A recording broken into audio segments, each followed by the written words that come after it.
There it is. Okay, God in Our Life, Part 8. Okay. This one is about the time that we got a call one day when we was living in a mountain home that my wife's half-brother, who's been in prison for most of his life, was in the hospital and not expected to live. And they wanted us to come over to where they were. We lived in a mountain home. This was close to Jonesboro, Arkansas.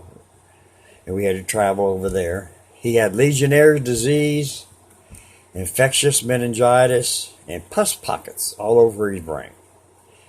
The only thing keeping him alive was a machine. So we traveled there.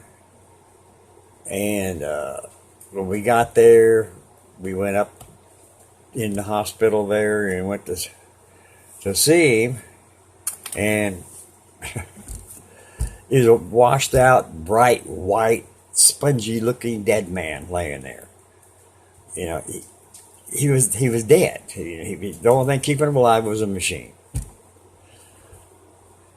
So I took the kids out and went to the visiting room where a lot of the other family and stuff was.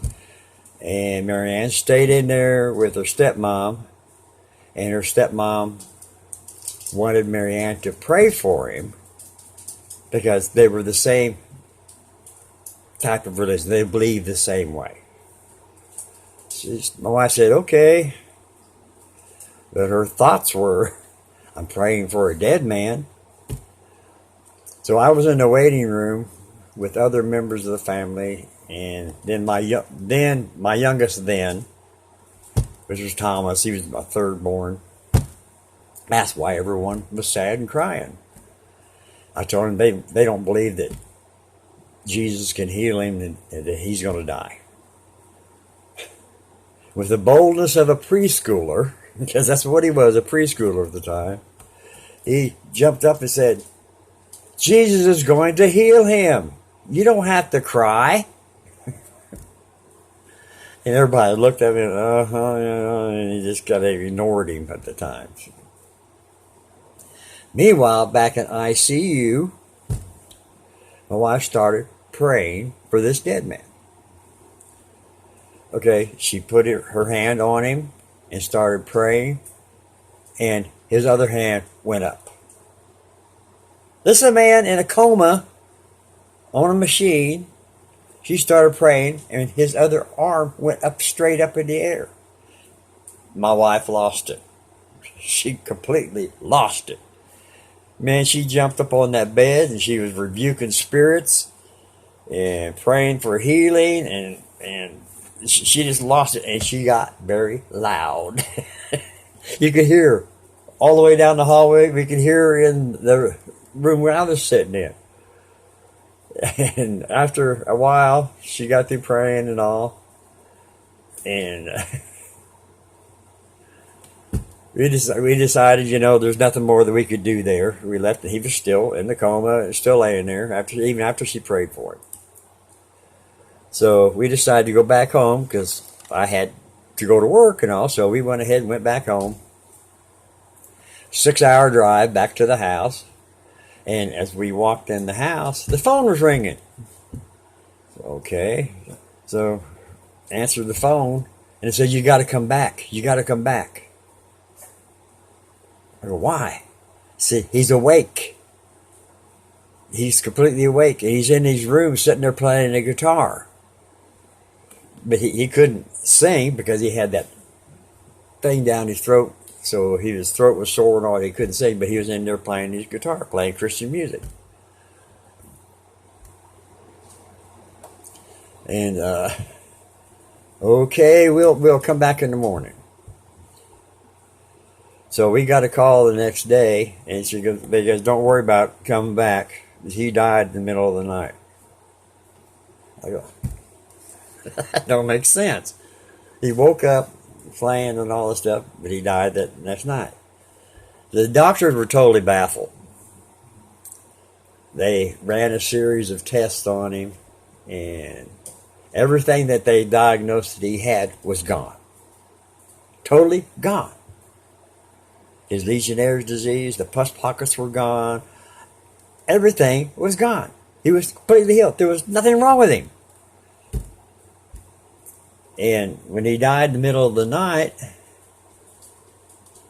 it was because he only had one lung. And the one lung was enlarged, and the pressure of his lung and everything, his heart just stopped.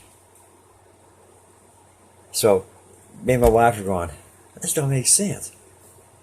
Why would God heal him of all the diseases and all this stuff, and then he died? It didn't make sense. And he showed us in the scripture where it says, he destroyed the body to save the soul.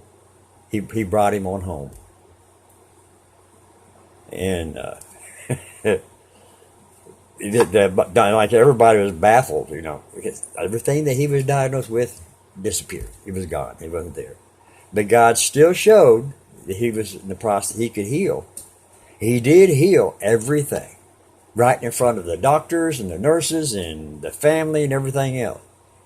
Everything was completely healed. He was raised from the dead. He was a dead man on that bed.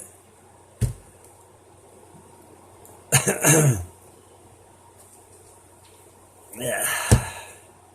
So God did perform a miracle there. A great miracle of healing. And at the funeral, when finally had the funeral, we went over to the funeral. And we were sitting in the back. And there was a lot of people there. When the pastor walked up there and started talking about him and all this stuff and doing his thing, I was in awe. And I was the only one that seen this. That there was the aura, like a white, real bright, around the pastor and the casket as he was preaching and doing his eulogy and all that stuff. And even after he was done and he started to take they picked up the casket and was taking it to the hearse, that aura was around that casket the whole time. And even when it was at the gravesite, the aura never left that casket. As they lowered it into the ground, the aura went with it. He was with it. He was home. He was home.